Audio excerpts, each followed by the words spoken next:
Sinasabi po na isa sa puwedeng malakas na kumalaban at nililigawan ng, mga kain-suka na mga pinklawan ay itong si Raffy Tulfo. Isang mabigat na sinasabi, maniwala man kayo o hindi, sinasabi ito isang puwedeng makatalo kay VP Sara. Pero ito ang sagot ni Raffy Tulfo, pag-usapan po natin dahil tila may usapan na kung sino ang susunod.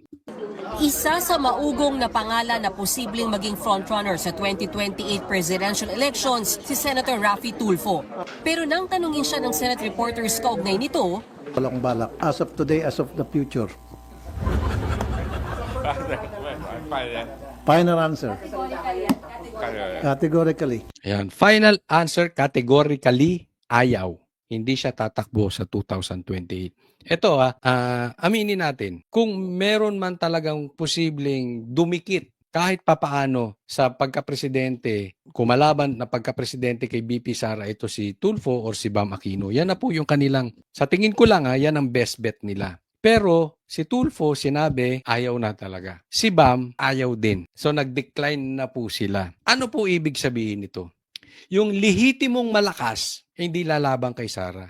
Why? They know matatalo sila eh. Sayang yung kanilang political future. Kasi maa-identify sila na sa sobrang lakas ng Duterte, whether they like it or not, pag sumabay sila ng laban kay BP Sara sa 2028, mababansagang silang anti-Duterte. And that, for now, or for this decade, most probably, is a political suicide. Especially doon sa highest position. Especially considering legitimate candidate po si Tulfo at si Bam.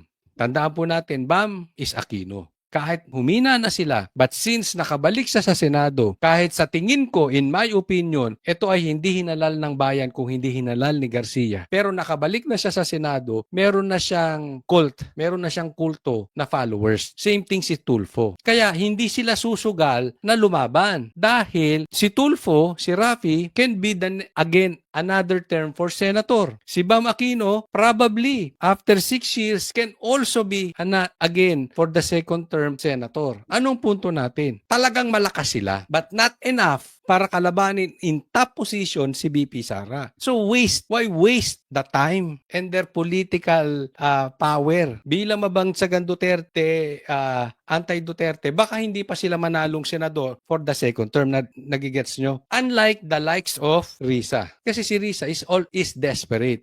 She is not in the same caliber as Tulfo. She is not in the same caliber as Bam Aquino. Risa is a pretender. Risa is a dreamer. So, kahit ako si Risa, pag ako pinili na standard bearer, kakagating ko. Why? May pera yan. Pangalawa, posibleng sumikat. Pero, as it is, kung si Risa lang, wala talaga. She may not even win as senator in the next election kung tatakbo siya. Kung hindi siya mapiling standard bearer, she may not win even as a senator. Unlike Raffy Tulfo. Kung ako naman kay Raffy Tulfo, hindi ako papayag kalabanin si Sara. Bakit? As it is, malakas ako. Si Tulfo, aminin man natin o hindi, kahit hindi ito mangampan niya, siguradong mananalo to sa 2028. Nagigets niyo po yung point? Kung ako si Risa, papayag akong kalabanin si Sara. Bakit? Walang kwente. Wala naman eh. Di ba? Walang influence. Puro bunganga. All mouth. Walang boses. Si Tulfo and si Bam meron. So kung ako si Tulfo at ako si Bam, hindi talaga ako lalaban. Bakit? Yung susunod na election sa Senado, sure na ako eh. Nagigets niyo po yung point. Kaya yung mga lihitimo, hindi lalaban kay Sara. Ang posibleng lumaban dyan, Trillanes, Torre, Remulla, Risa. In short, yung mga talagang walang kwenta. Kung meron tayo sa kabuhayang tinatawag sa Pilipinas na nasa laylayan, eto, sa politika sila'y nasa laylayan, they will grab every opportunity because at it is, wala rin nun silang influence. Nagets po? Tuloy tayo.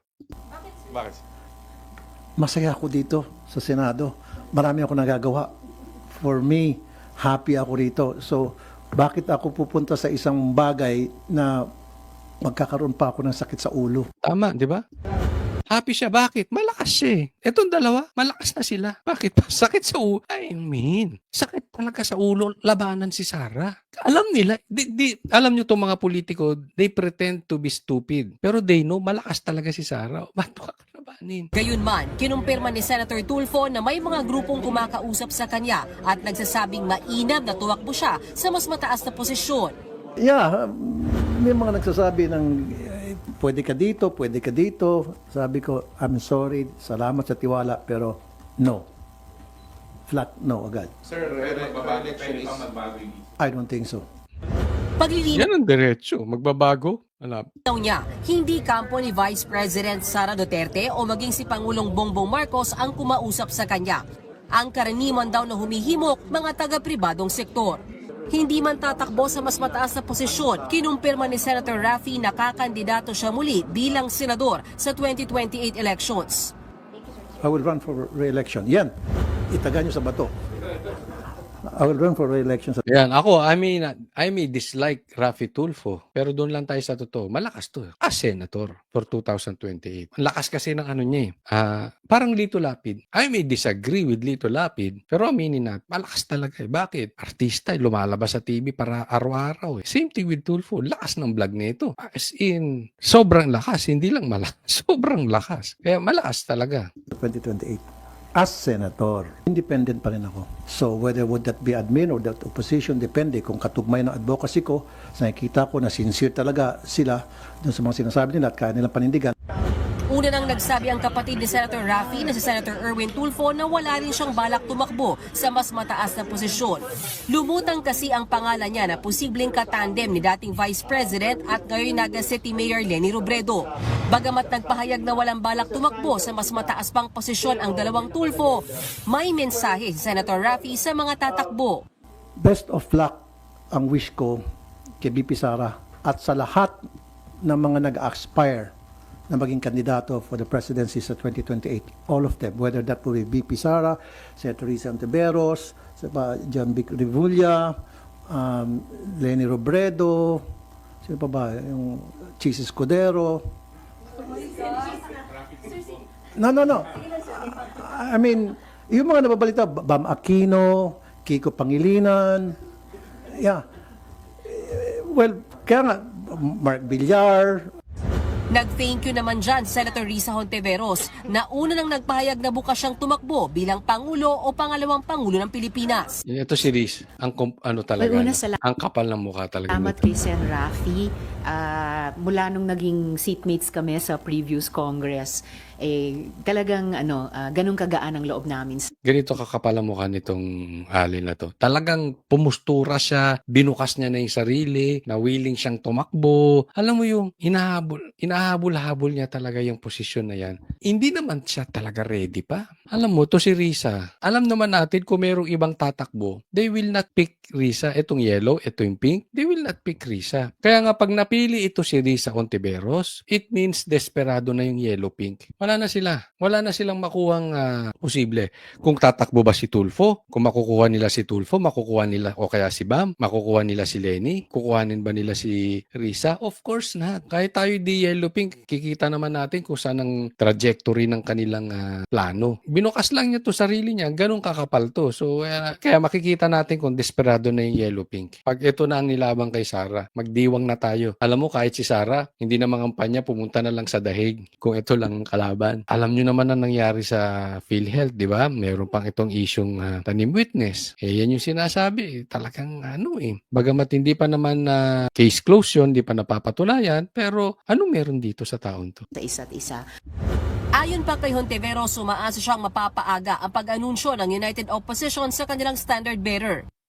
The earlier, the better, I believe, para maka-alok at maka-attract ng suporta mula sa ating mga kababayan. But we're going through that process very seriously. Ayaw naman sagutin ng senadora kung may shortlist na ba sila ng mga pinagpipilian. Wala naman daw epekto kay Senator Risa Hontiveros ang pagdeklara ni VP Sara Duterte na tatakbo siyang presidente dahil kahit pa posible silang magkalaban sa 2028 presidential elections, gagampanan pa rin daw ni Hontiveros ang kanyang trabaho bilang Senator Judge sakaling umakyat dito sa Senado ang impeachment case laban kay VP Sara. Gaya ni Senator Risa, tingin din ng iba pang mga senador, hindi dapat tignan ang personalidad na ini-impeach kung hindi dapat mag-focus sila sa ebidensya.